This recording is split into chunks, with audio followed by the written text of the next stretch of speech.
Welcome back to our channel. ఈరోజు మనం తులారాశి వారి గురించి తెలుసుకుందాం.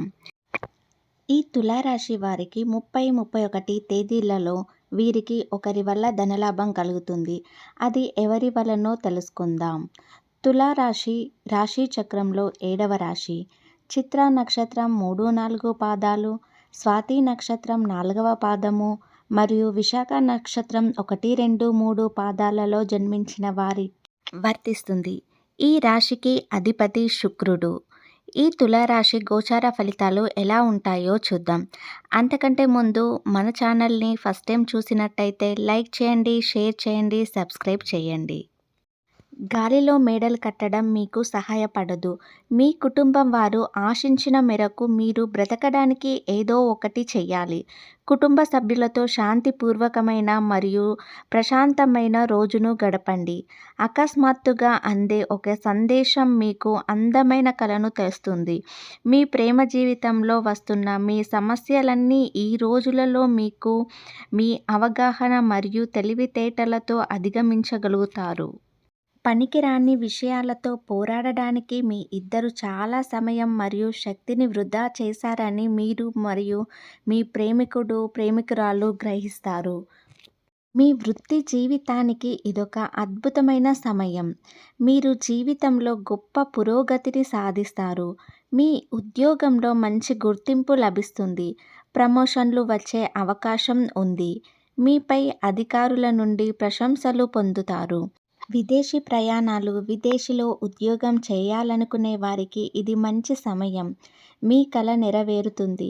అదృష్టం మీకు పూర్తిగా సహకరిస్తుంది. ఆర్థిక పరిస్థితి కూడా బాగుంటుంది. వృత్తి ద్వారా ఆదాయం గణనీయంగా పెరుగుతుంది.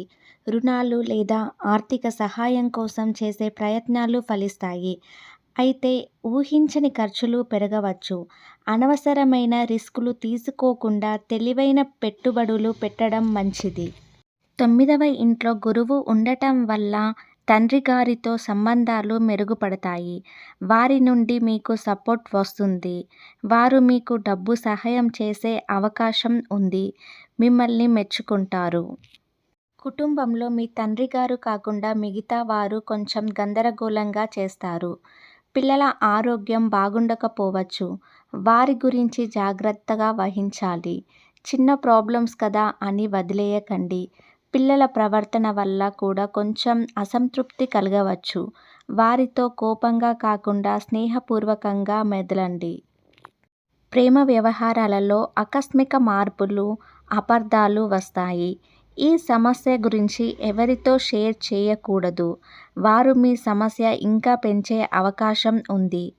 ఈ రోజులలో మీకు ఆరోగ్యం అంతగా బాగుండకపోవచ్చు. పొట్టకు సంబంధించిన సమస్యలు, జీర్ణ వ్యవస్థ లోపాలు లేదా దీర్ఘకాలిక వ్యాధులు ఇబ్బంది పెట్టవచ్చు. కాబట్టి ఫుడ్ విషయాలలో జాగ్రత్త వహించండి. ముందు జాగ్రత్త చర్యలు తీసుకోవడం చాలా అవసరం. వ్యాపారస్తులకు మంచి అభివృద్ధి ఉంటుంది. మీ వ్యాపారానికి మంచి పేరు, గుర్తింపు వస్తాయి. కొత్త ఒప్పందాలు, విదేశీ ఒప్పందాలు లాభిస్తాయి. ఆర్థికంగా లాభాలు వస్తాయి. ఎంత లాభాలు ఉన్నా కూడా కొంచెం మనశ్శాంతి కోల్పోతారు. ఆర్థికంగా లాభాలు ఉన్నప్పటికీ నిర్వహణలో జాగ్రత్త అవసరం. విద్యార్థులకు ఏకాగ్రత లోపించడం, చదువుపై ఆసక్తి తగ్గడం మరియు అడ్డంకులు ఎదురవ్వడం వంటివి జరుగుతాయి. ఈ ఒక్క పరిహారం చేయండి, అన్ని సమస్యల నుండి బయటపడతారు. మన రాశిలో శని ప్రభావం ఉండటం వలన ఇలాంటి సమస్యలు ఎదురవుతాయి. కాబట్టి శని పూజ చేయించుకోండి. ప్రాబ్లమ్స్ నుండి బయటపడి శనిదేవుని అనుగ్రహం పొందండి.